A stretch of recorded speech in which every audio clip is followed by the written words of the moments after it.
கஷ்டமா இருக்குங்க. நெஞ்சு வலியோட வரேன் நான் 3 ஹவர் கிளாஸ் எடுத்துட்டு. வீட்டுல சோறு இல்லைங்க. எங்க அம்மா படுத்துட்டு இருக்காங்க.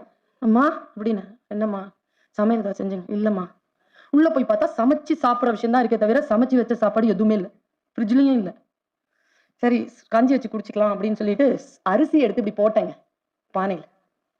அரிசி இப்படி எடுத்து போடுறேன். தண்ணி ஊத்தல இன்னும். Calling bell. நேரா விட்டுட்டு காலிங் பெல்ல திறந்தா நான் இருக்கிறது மீசாப்பேட்டை, ராயப்பேட்டை. பிரியாணி அப்படி கிடைக்கும். அதுவும் அந்த வீட்டுல இருக்கிற வீடுகள்ல சமைக்கிற பிரியாணி, மட்டன் பிரியாணி பிரமாதமா இருக்கும் சார். வெஜிடேரியன்ஸு கூட அவ்வளவு பிடிக்கும். சூப்பரா இருக்கும். அந்த வாசனையில கதை திறந்து அப்படி தட்டுல அலங்கரிச்சுட்டு அப்படி நிக்கிறா அந்த அம்மா கீழே. அவங்க வீட்டுல ஏதோ விசேஷமா 2 கிண்ணம், அதுல ஒண்ணுல ஸ்வீட்டு, ஒண்ணுல அந்த பச்சடி. மணக்குது. அப்படியே பார்த்தேன். இது கனவா அல்லது நனவா?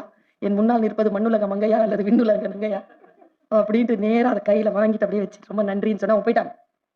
எங்க அம்மா படுத்துட்டு இருந்தது எழுந்து உட்காருச்சுங்க. எழுந்து உட்கார்ந்தாங்க. என்ன பார்த்தாங்க. அந்த சோரை பார்த்தாங்க. என் முகத்தை பார்த்தாங்க. ஒரு விஷயம் சொல்லவா?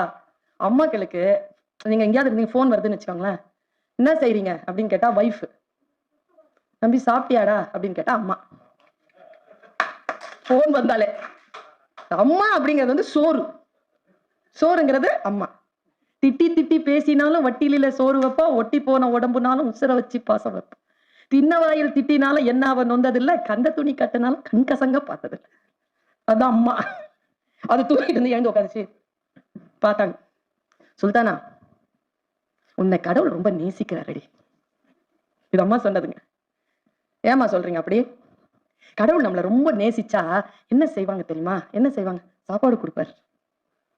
நீங்க வீட்டுக்கு போன உடனே அம்மா என்ன பண்றாங்க உங்களுக்கு? ரொம்ப நேசிச்சா சாப்பாடு தாங்க கொடுப்பாங்க. கடவுள் நேசிக்கிறான், அதனால உனக்கு சாப்பாடு கொடுக்கிறார். சொல்லிட்டு ஒரு வார்த்தை சொன்னாங்க. அதுதாங்க அனுபவம். இதெல்லாம் பாசம். இதெல்லாம் எல்லாரும் சொல்லிடுவாங்க. அம்மா சொன்னது இது வரைக்கும் வேற யாரும் சொல்லி நான் கேட்டதில்லை. கடவுள் உன்னை நேசித்து விட்டால் உனக்கு எப்படி உணவளிப்பான் என்றால், உன்னை எப்படி உணவு தேடி வரும் என்றால் மரணத்தை போல் தேடி வரும். நாங்க தடுக்கவோ தவிர்க்கவோ முடியாதாங்க. சோறு அப்படி வருமா? பசிச்சிருச்சுன்னா கடவுள் உங்களை விரும்பிட்டாருன்னா சோறு அப்படி வருமா? மரணம் மாதிரி வரும். அப்படி நாங்க அந்த சொல் என்ன ரொம்ப டிஸ்டர்ப் பண்ணிருச்சுங்க. இத்தகைய சொற்கள் தான் என்னை உருவாக்குகிறது. ஒரு நாள் அப்படியே மனசு ஒட்டஞ்சு உட்கார்ந்து இருக்கிற அம்மா சொல்ல, போராடாத,